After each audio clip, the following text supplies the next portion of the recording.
Welcome to சமையலறை ரகசியம். இன்றைக்கி நம்ம பார்க்க போகிற சமையல் என்னென்னு பார்த்தீங்கன்னா குழம்பு ரெசிபி தான் பார்க்க போகிறோம். ஒரு அருமையான பாசிப்பருப்பு போட்ட பக்கோடா குழம்பு எப்படி செய்யலாங்கிறத அந்த வீடியோவில் பார்க்க போகிறோம்.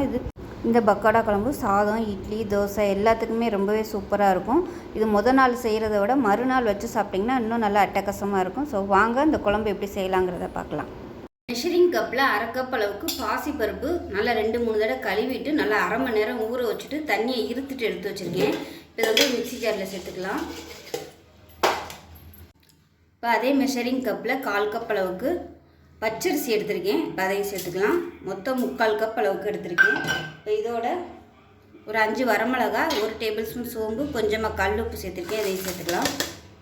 இது கூடவே ஒரு பல் பூண்டும் சேர்த்துக்கலாம். இதை வந்து நல்லா குறைன்னு அரைச்சிக்கலாம். ரொம்ப நைஸாக அரைக்க வேணால் குறைன்னு அரைச்சிட்டு வந்துட்டு பார்க்கலாம். இப்போ பார்த்திங்கன்னா நல்லா அரைச்சாச்சு. ரொம்ப மையெல்லாம் அரைக்கலை, கொஞ்சம் அப்படி நரன்னு இருக்கிற மாதிரி இருக்குது. இது வந்து தனியாக ஒரு பவுலுக்கு மாற்றிக்கலாம். இப்போ பார்த்திங்கன்னா ரெடியாக இருக்குது. ரொம்ப ஒருவேளை உங்களுக்கு ரொம்ப தண்ணியாகிடுச்சு அப்படின்னு நினச்சிங்கன்னா அரிசி மாவு வந்து கலந்துக்கங்க. இப்போ இது வந்து கரெக்டாக இருக்குது. ரொம்பவும் நம்ம தண்ணியாக வச்சுருந்தோம்னா உங்களுக்கு இந்த சேஃப் வந்து வராது. எண்ணெயில் போடையில் வந்து எண்ணெய் காயட்டும். இப்போ எண்ணெய் நல்லா சூடாகிடுச்சு. பக்கோடா வந்து போட்டு எடுத்துக்கலாம். தண்ணியை வந்து நல்லா இருத்துட்டு போட்டிங்கன்னா இன்னுமே உங்களுக்கு நல்லா கெட்டியாக வரும்.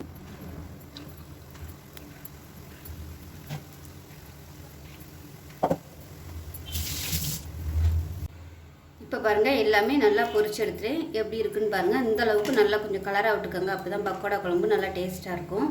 இப்போ வந்து பேன் வச்சுருக்கேன். பேன் சூடானது நம்ம வந்து பக்கோடா பொரிச்ச எண்ணெயிலேருந்து நான் கொஞ்சமாக விட்டுக்கிறேன். தேவையான அளவுக்கு விட்டுக்கலாம். எண்ணெய் சூடானதும் 1 டீஸ்பூன் சோம்பு சேர்த்துக்கலாம். ஒரே ஒரு பிரியாணியில் சேர்த்துக்கலாம். ஒரு 2-3 துண்டு பட்டை சேர்த்துக்கலாம். அதோட 2 கொத்து கருவேப்பிலை சேர்த்துக்கலாம். இப்போ இதில் பொடியாக கட் பண்ண வெங்காயம் சேர்த்துக்கலாம்.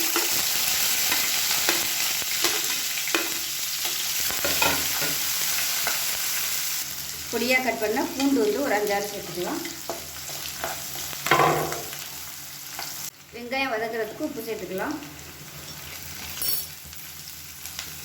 வெங்காயம் பூண்டு நல்லா வதங்கிடுச்சு. நல்லா பொன்னிறமாக வந்துடுச்சு வெங்காயம்லாம். பூண்டு வந்து தட்டிட்டு கூட நீங்கள் சேர்த்துக்கலாம். இப்போ குழம்புத்தூள் வந்து சேர்த்துக்கலாம். வீட்டில் வந்து எது வச்சுருக்கீங்களோ நீங்கள் அதை யூஸ் பண்ணிக்கோங்க.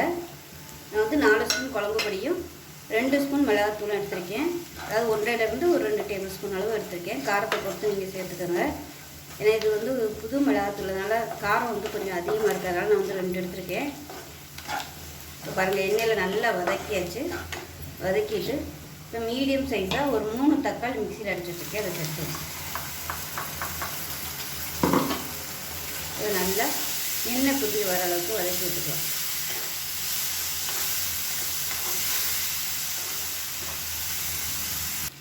இப்போ பார்த்திங்கன்னா தக்காளி ஊற்றி நல்லா மசிஞ்சு வந்துடுச்சு. நல்லா அப்படியே எண்ணெயெல்லாம் வெளியே வர ஆரம்பிச்சிருச்சு. இந்த ஸ்டேஜில் தண்ணி சேர்த்துக்கலாம். நான் வந்து ஒரு 500 ml அளவுக்கு தண்ணி சூடு பண்ணி வச்சுருக்கேன். அந்த தண்ணியை வந்து சேர்த்துக்கலாம்.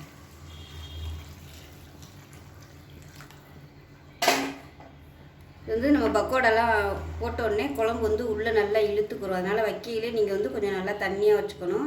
இந்த பருப்பு உருண்டை குழம்பு எப்போ வச்சாலே நான் தேங்காய் வேறு அரைச்சி ஊற்ற போகிறோம். இப்போ இருந்த மிச்ச தண்ணியை நான் ஊற்றிக்கிறேன். இது வந்து நல்லா கொதிக்கட்டும். கொதித்து எண்ணெய் வந்து வெளியே வரணும். அதுக்கப்புறமா பக்கோடா வந்து நம்ம சேர்த்துக்கலாம். இதுக்கு வந்து ஒரு தேங்காய் பேஸ்ட் ரெடி பண்ணிக்கலாம். நல்லா ஒரு 5 டேபிள் ஸ்பூன் துருவின தேங்காய் எடுத்துருக்கேன். 2 முந்திரி பருப்பு, ஒரு 1/4 டீஸ்பூன் போல் கசகசா, இது எல்லாம் 1 டீஸ்பூன் போல் சோம்பு சேர்த்துக்கலாம். ஏன்னா பருப்பு ஐட்டங்கிறதுனால சோம்பு சேர்த்தோம்னா நல்லாயிருக்கும். நல்லா டேஸ்ட்டாகவும் இருக்கும், வாசனையாகவும் இருக்கும். இப்போ இதை வந்து நல்லா நைஸாக அரைச்சிக்கலாம். இப்போ குழம்புக்கு தேவையான உப்பு சேர்த்துக்கலாம்.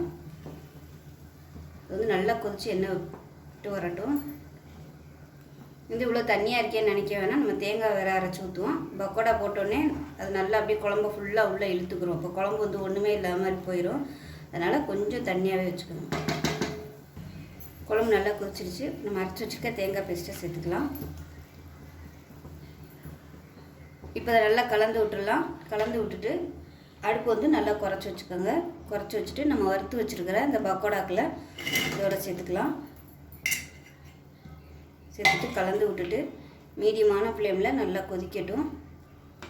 இப்படியே மேலாப்பில் எண்ணெய் தெளிஞ்சு வரும். ஏன்னா தேங்காய் அரைச்சி ஊற்றிட்டு எப்போயுமே ஹை ஃப்ளேமில் வைக்க வேணாம், மீடியமான ஃப்ளேமில் நல்லா எண்ணெய் தெளிஞ்சு வரட்டும்.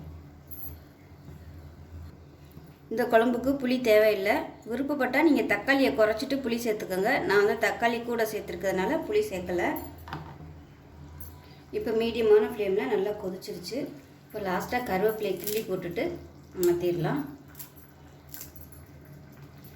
அவ்வளோதான், அருமையான பக்கோடா குழம்பு ரெடி ஆயிடுச்சு. ஸோ இப்போ பாருங்கள், அருமையான பக்கோடா குழம்பு கீரை பொரியல் ரெடி ஆயிடுச்சு. ஸோ இந்த லஞ்ச் மெனு பிடிச்சிருந்துச்சுன்னா லைக் பண்ணுங்கள், கமெண்ட் பண்ணுங்கள், சேனலை சப்ஸ்கிரைப் பண்ணுங்கள், பக்கத்தில் உள்ள பெல் பட்டனையும் ப்ரெஸ் பண்ணுங்கள். நன்றி.